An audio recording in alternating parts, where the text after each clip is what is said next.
All right, Zera Shimshon, Parshas Miketz. So a person has to keep in mind that the Torah is alive.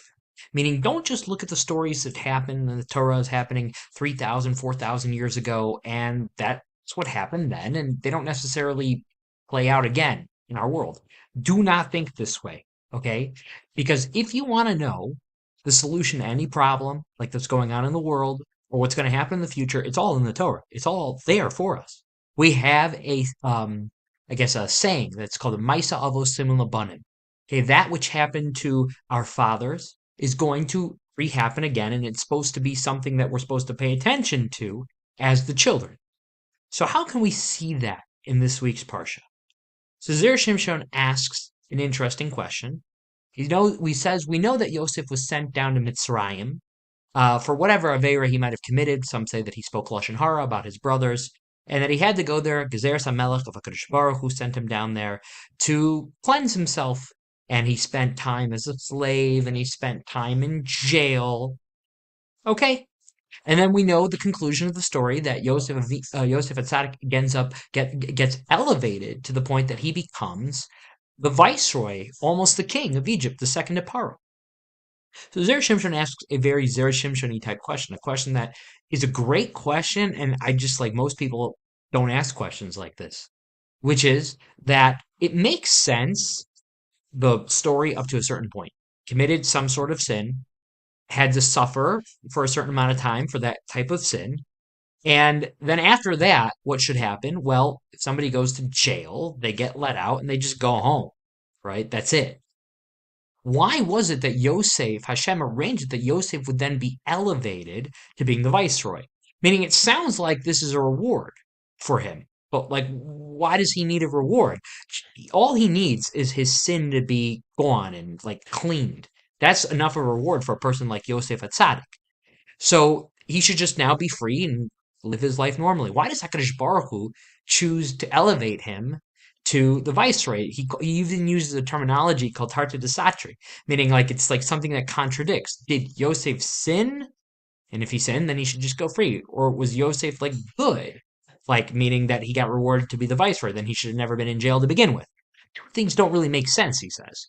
So the answer, he says, is that Yosef is a remez. He is a simon, just like everything in our Jewish past is a remez and a simon for us. And here's the thing, if you would have been in Yosef's brain, he didn't need to become viceroy. He didn't need a reward, meaning he was actually probably happy. Being such a high-level tzaddik, he was happy that he was receiving yisurin, pain in this world, because that's pain that he doesn't have to suffer in the next world to get rid of his sins. So he would have been totally happy in the jail. And the day he got out, he would have been happy also. And he didn't need any reward. He didn't need anything behind that. Yosef didn't need that. But here's the thing. Yosef is a precedent. Okay? So think about it like this. This idea of Ma'aseh Avosim Labanim was already known to the Jews while we were slaves in Egypt. And when we were slaves in Egypt, we were saying, well, we need a precedent for this because we want to see how it ends and if there's any purpose to it. So the Jews would have said, well, when was the last time before we were slaves in Egypt that a Jew was like a slave in Egypt? Well, they'd been like Yosef Atzadik. Okay? And so if it would have just been that Yosef went down to Mitzrayim and then after, how many every years he's in jail, then he just gets freed and can go home. Well, it might be hard for somebody to understand just by looking at it like that his suffering was actually for his benefit and was good for him and not just a waste of how many years he was in jail. That might be hard to the naked eye to discern that. Now, Yosef would have been able to discern that, but not everybody was on his level. Especially, we're talking about Klal Yisrael and slaves. They were on the 49th level of Tumah.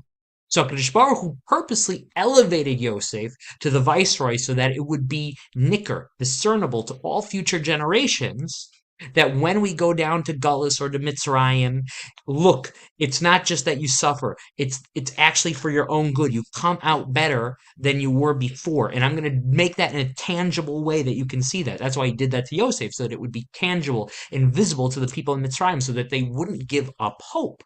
And they would say, just like Yosef went down and was a slave and came out on top, so too that's going to happen to us. So don't give up hope. And that's exactly what happened when Klal Yisrael left Mitzrayim. They left with money, and they left with they ended up getting the Torah and Eretz Yisrael. So the same thing It's like comparable to what happened with Yosef, that he ends up on top. Now, this also applies to us, okay? And this is a big lesson for us. So when we are in Galus and we suffer, it's for whatever Avera we're suffering for. Just like Yosef, when he went down, it was for Lashon Hara, and when Bnei Yisrael went down to Mitzrayim, there's many opinions for why we went down. And for whatever tsaros we're experiencing right now, which we are experiencing, unfortunately, there's some reason for that. However, HaKadosh Baruch Hu says, just look at the past. The Torah is alive. That's your guidebook. If you want to know how it ends, just look at the Torah. How did it end for Yosef? It ended with Yosef becoming the viceroy. How did it end for the Dor HaMidbar? It ended up with them getting the Torah and becoming wealthy. So why would we think we're any different? They are us. We are them. They are our forefathers. They are our DNA. HaKadosh Baruch Hu says that's why I put the Torah in the world, so that you can realize that. Don't give up hope.